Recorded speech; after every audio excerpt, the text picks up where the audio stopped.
Hello everybody and welcome back to our channel. So today's video will be an engineering quiz.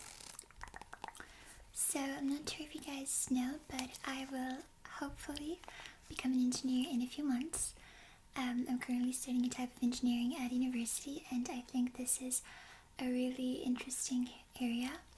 So I decided to do an engineering quiz. Obviously, there are so many different types of engineering. An engineer can come across so many different areas. It can be a civil engineer, biomedical engineer. There's so many different areas. However, I came with a quiz that I think most engineers would be able to answer. Also, if you aren't yet studying or you plan on studying in the future and you are not sure what you want to do and you're considering a type of engineering, I think this would be a good quiz to kind of understand a little bit what are some of the background knowledge that engineers are expected to have. I will 100% recommend to anybody to study an engineering field. I think it gives you so many tools for so many different things, but one of the things I can say is how to solve problems. I think that's one of the things engineering really teaches you, and I think that's great.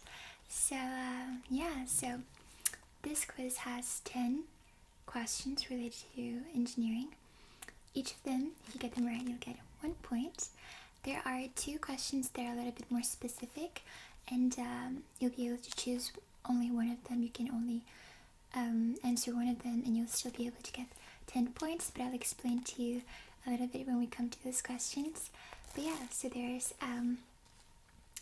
10 questions. I'll be giving you 4 options for each question, and if you pick the right one, you get 1 point. So I really hope you guys like this video. If you do, please let me know in the comments down below how many points you got, and also some ideas of what other quizzes you'd like to see around here. So yeah, let's just get started. Okay, so let's start with question number 1. And question 1 asks, what does the modulus of elasticity, Young's modulus, measure? So, for option A, we have the maximum stress the material can handle before breaking. For option B, we have the ability of the material to absorb energy before fracturing. For option C, we have the ratio of the material's lateral strain to its axial strain. And for option D, we have the stiffness of the material, so how much it resists deformation under stress. So what do you think? I'm going to give you some time to take a look at the options and to come to a conclusion.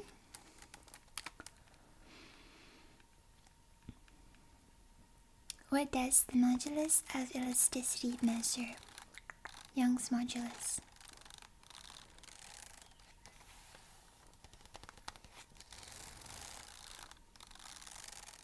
A, B, C, or D?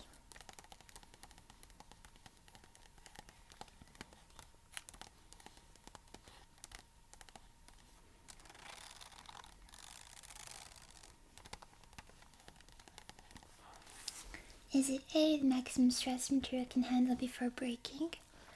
Is it B, the ability of the material to absorb energy before fracturing? Fracturing and breaking are different things. Is it C, the ratio of the material's lateral strain to its axial strain? Or is it D, the stiffness of the material, how much it resists deformation under stress?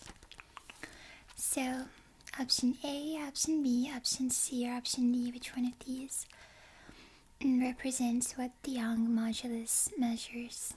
Young's modulus measures. A, B, C, or D? What is your guess? Okay, you're going to lock in your answer.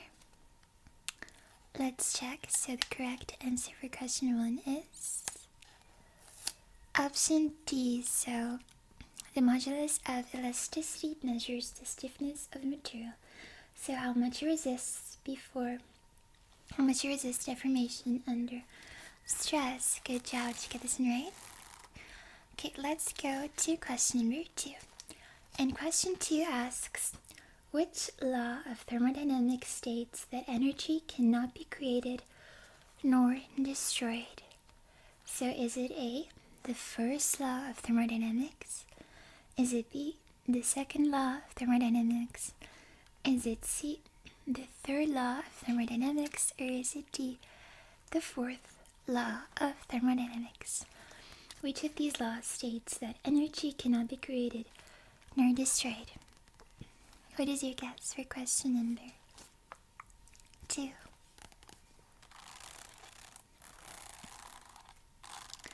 First, the second, the third, or the fourth law of thermodynamics?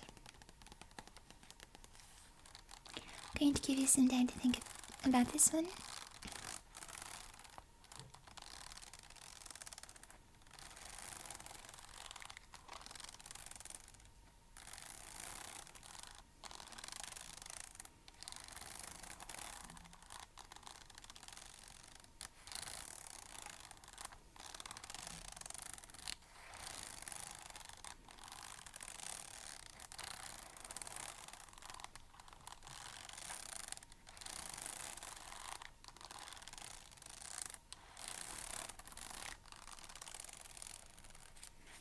What is your guess for question number 2? What is your guess for question number 2? A, B, C, or D, the first, the second, the third, or the fourth law of thermodynamics? Do you have your guess locked in? Okay, let's check. So, the law that states that energy cannot be created nor destroyed is option A, the first law of thermodynamics, which is given by this equation that states that the total internal energy of a closed system, which is U, changes based on the heat, Q, added to the system and the work done by it. So, the heat added to the system and the work done by it. So, the total internal energy of a system, of a closed system, can only change based on the heat added to the system and the work done by it. Alright, did you get this one right? Let's move on to question number 3. And question 3 asks, the Bernoulli's principle relates an increase in fluid velocity to, is it A, an increase in pressure? Is it B, a decrease in pressure? Is it C, no change in pressure? Or is it D, an increase in temperature? So, as a fluid's velocity increases, what happens? Does A, pressure also increase? B, pressure decrease? C, pressure doesn't change? Or D, temperature increases? What do you think is the correct option for question 3? I'm going to give you some time to think about this one.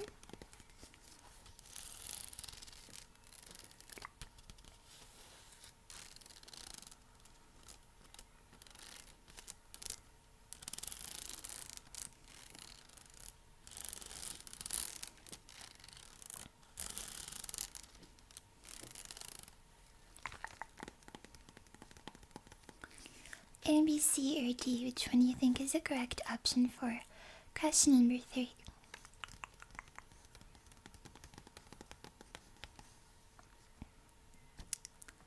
Okay, are you going to lock in your guess?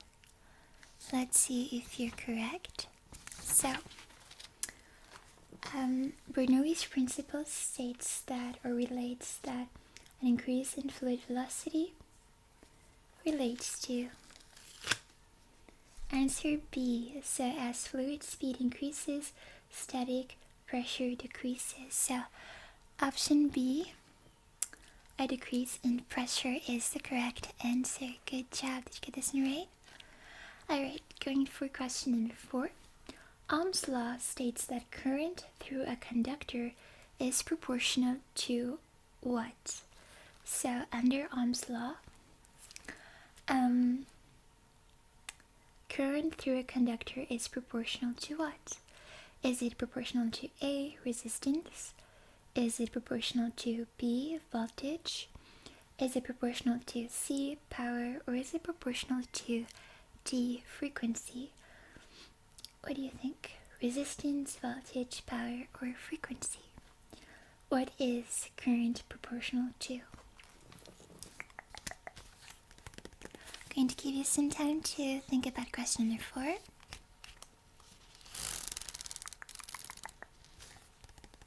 can take a look at the options and read the question again. What do you think?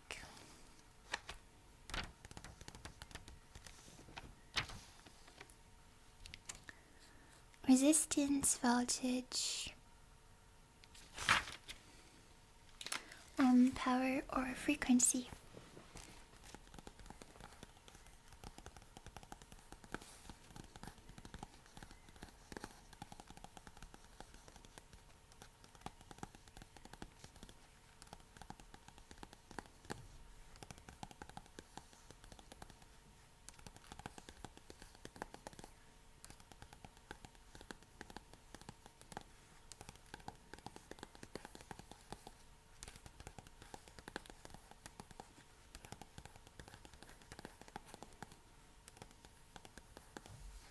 What do you think? Is it A, B, C, or D? Alright, do you want to lock in your answer? So let's see if your guess is correct. So Ohm's law states that current through a conductor is proportional to... Answer B, voltage. So under this equation we see V equals IR. So voltage equals current times resistance. So if we switch, we see that current equals voltage under resistance. So in this case, as resistance goes up, current goes down, and as voltage goes up, so does current. So current is proportional to voltage, and how do you say it? Inversely proportionate to resistance. Good job, did you get this one right? Moving on to question 5. What is the primary purpose of a factor of safety in engineering design? What's the primary purpose? So option A, is it to reduce material costs? Option B, to increase construction speed. Option C, to satisfy aesthetic requirements. Option D, to account for uncertainties and prevent failure. I'm going to give you some time to take a look at the options and come to a conclusion.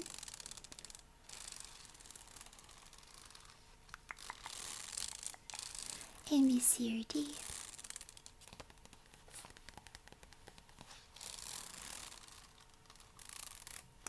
What is the primary purpose of the factor of safety in engineering design? So, is it A, is it B, is it C, or is it D? What do you think? What's your guess?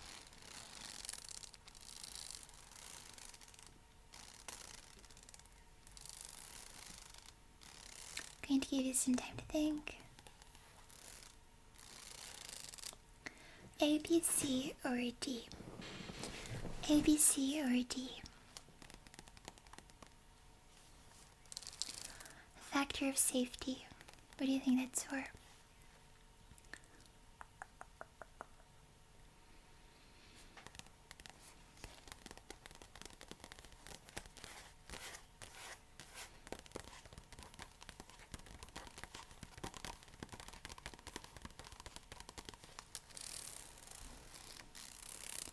A, B, C, or D?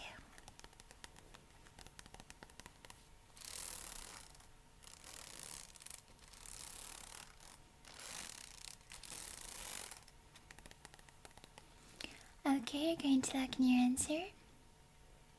Perfect. So, in engineering design, the purpose of a factor of safety, or the primary purpose of a factor of safety, is option D to account for uncertainties and prevent failure. Good job. Did you get question 5 right? Okay, so question 6 and 7 were designed a little bit differently. So you can choose only one of these questions because they're a little bit more specific. So you can choose to answer either question 6 or 7. And the question that you choose to answer will be worth 2 points. So just by answering 6 or 7, you'll still be able to get to 10 points. However, if you choose to answer both of them and you get both of them right, then each one of them will be worth 1.5 points and you'll be able to get 11 points. So you can still participate and try to answer both of these, but that's not necessary. To get a full mark, 10 out of 10, you can just choose one of these, and the one you choose is worth 2 points. So I'm going to be reading both question 6 and question 7, and you'll be able to choose which one you want to answer. So question 6 asks, in the three-phase electrical system, what is the phase angle difference between each phase? Okay, so for option A we have 90 degrees, option B we have 60 degrees, option C we have 120 degrees, option D we have 180 degrees. So this is question 6. Let's take a look at question 7. Question 7 asks, Reynolds number is used to predict what in fluid flow? So is it A, the flow temperature? Is it B, the fluid viscosity? Is it C, whether the flow is laminar or turbulent? Or is it D, the pressure drop across a pipe? What do you think? So you can choose one of these questions, question 6 or question 7, to answer. Yeah, you'll still be able to get the 10 points. So the question that you choose is going to be worth 2 points. And if you want to answer both of the questions, then if you get both of them right, both of them will be worth 3 points. So you'll get 2 points for the question you chose and 1 additional point for the other question. Okay, so let's take a look at the answers. I'm going to first start with question number 6. The correct answer for question number 6 is C, 120 degrees. Good job to get this one right. And if in your case you chose question 7, let's take a look at the correct answer. The correct answer is C, so whether flow is laminar or turbulent. So usually if you have high Reynolds number, you encounter a turbulent flow, and if you have a low Reynolds number, you have a laminar flow. Good job. Did you get 6 or 7 right? Nice. Let's move on to question 8. And question 8 asks, in a PID controller, what does the I integral correct for? So is it A, rapid oscillations? Is it B, steady state error? Is it C, initial overshoot? Or is it D, derivative noise? So in the PID controller,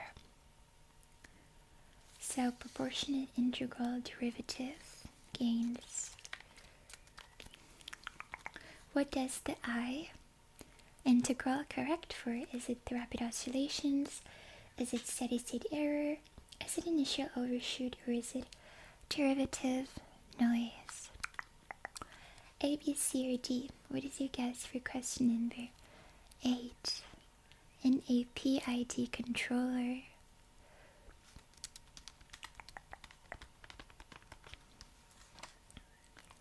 what do you think? Rapid oscillations, steady state error, initial overshoot, or derivative noise? Also, if you guys are listening right now, please let me know if you'd like to see an engineering class video, so teaching you the basics of engineering. So I'll include some of the questions or some of the concepts behind the questions for today's quiz. So if you guys are interested in that, please let me know in the comments. that, and maybe I'll do a video like that in the future. So back to question 8. What do you think is the correct answer? Rapid oscillation, steady state error, initial overshoot, or derivative noise? Okay, should we see? So the integral term corrects for option B, steady state error. Good job. Did you get question 8 right? Okay, moving on to question 9. What is fatigue failure in materials science? Fatigue failure. Option A, is it failure due to extreme heat? Option B, failure due to a single overload. Option C, failure caused by corrosion. Or option D, failure due to repeated cyclic loading below the yield stress. So which one of these options is correct?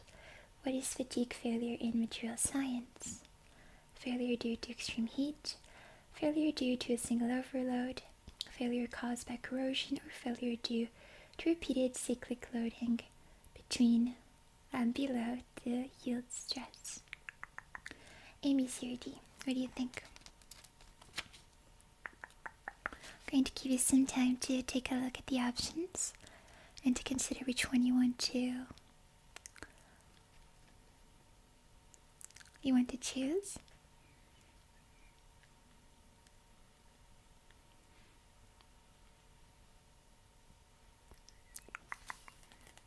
What do you think?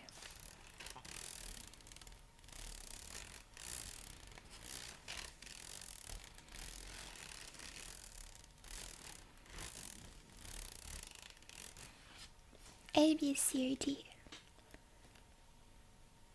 Are you sure you're going to lock in that one? Perfect. So let's take a look.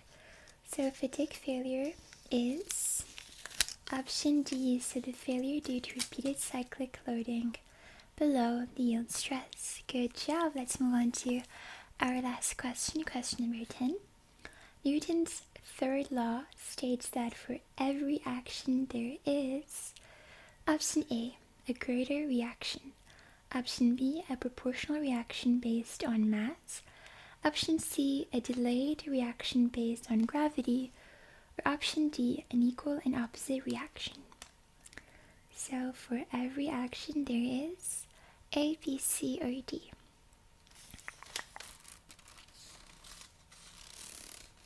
If you learned some physics in high school, I think you also should be able to answer this one. So, is it a greater reaction? Is it a proportional reaction based on mass? Is it a delayed reaction based on gravity, or is it an equal and opposite reaction? For every action there is. What is your guess for our last question? A, B, C, or D? I'm going to give you some time to consider all of our 4 options and to give me a option that you're locking in. A, B, C, or D? What do you think? What's your guess for question number 10? A, B, C, or D? For every action there is a greater reaction, a proportional reaction based on mass, a delayed reaction based on gravity, or an equal and opposite reaction. A, B, C, or D? Should we check? Alright, so for every action there is option D, an equal and opposite reaction. Great job, did you get this one right?